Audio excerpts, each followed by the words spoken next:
எல்லோருக்கும் வணக்கம். Welcome to SK cine update. இந்த பதிவில் நம்ம என்ன பார்க்க போறோம் அப்படின்னு பாத்தீங்கன்னா, மஞ்சுமேல் பாய்ஸ் ரீசெண்டா தியேட்டர்ல வெளிவந்து சக்க போட்டுக்கிட்டு இருக்க ஒரு மலையாள படம் கேரளால ஹிட் ஆகுது அப்படின்றது அப்பாற்பட்ட பிரச்சனை. ஆனா மற்ற மாநிலங்களிலும் மிகப்பெரிய வரவேற்பு கிடைச்சி மிகப்பெரிய வெற்றி பெற்ற ஒரு படமா இந்த மஞ்சுமேல் பாய்ஸ் படம் அமைஞ்சிருக்கேன். வேர்ல்டு வைடு 200 கோடி ரூபாய்க்கு மேல வசூல் வந்து ஒரு மிகப்பெரிய வசூல் சாதனை இந்த படம் பண்ணிருக்கு. அதுல எந்த ஒரு மாற்றம் இல்லை.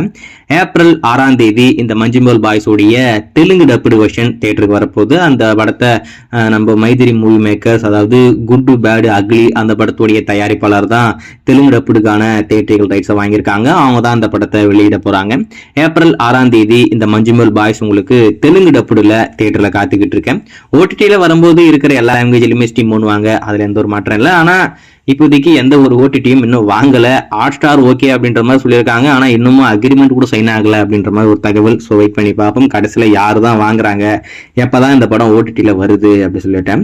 சரி, இந்த மஞ்சுமேல் பாய்ஸ் படத்தை பத்தி இப்ப என்ன அப்படின்னு பாத்தீங்கன்னா, திரையுலகில் நிறைய பேர் இந்த படத்தை பார்த்துட்டு மெய் செலுத்து எல்லாரும் பாராட்டி திட்டுக்கிட்டு இருக்காங்க.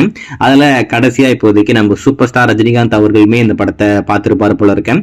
பார்த்துட்டு ரொம்ப சூப்பரா இருக்கு அப்படின்னு சொல்லிட்டு படத்துடைய டைரக்டர் டீம் எல்லாரையும் கூப்பிட்டு ரொம்ப நல்லா பண்ணிருக்கு அப்படின்னு சொல்லிட்டு என்னுடைய வாழ்த்துக்கள் அப்படின்ற மாதிரி நேர்லயே அவருடைய கருத்துக்களை எல்லாம் படத்தரப்புக்கு தெரிவிச்சு வாழ்த்துக்களை சொல்லி மாலை போட்டு துண்டு போட்டு அதெல்லாம் வேற மாதிரி பண்ணியிருக்காப்ல. நம்ம சூப்பர் ஸ்டார் தொடர்ந்து இந்த விஷயத்த பண்ணிக்கிட்டு இருக்காரு. நம்ம பார்த்துக்கிட்டு இருக்கோம். என்னென்ன படம் நல்ல படம் வருதோ கண்டிப்பா அதெல்லாம் அவர் பார்த்துறாப்ல. பார்த்துட்டு பட டீமை கூப்பிட்டு பாராட்டுறாரு. ஸோ கடைசியா இப்போ லாஸ்டா வெளியே வந்து இந்த மஞ்சுமேல் பாய்ஸையும் பார்த்துட்டாரு போல இருக்கு. பார்த்துட்டு அவருக்கு ரொம்ப பிடிச்சிருக்கு அப்படின்னு சொல்லிட்டு படத்தரப்பை கூப்பிட்டு அவருடைய வாழ்த்துக்களை தெரிவிச்சிருக்காப்ல. அப்படியே கூடுதலா இன்னொரு தகவல் என்னன்னா, எனக்கு எதனா கதை பண்ணுங்க நம்ம சேர்ந்து பண்ணுவோம் அப்படின்ற மாதிரியுமே சொல்லியிருக்காராமா. இதே மாதிரிதான் தேசிங்கி பெரியசாமியும் கூப்பிட்டாப்ல. அதுக்கடுத்து சிபி சக்கரவர்த்தி அவரையும் கூப்பிட்டாப்ல.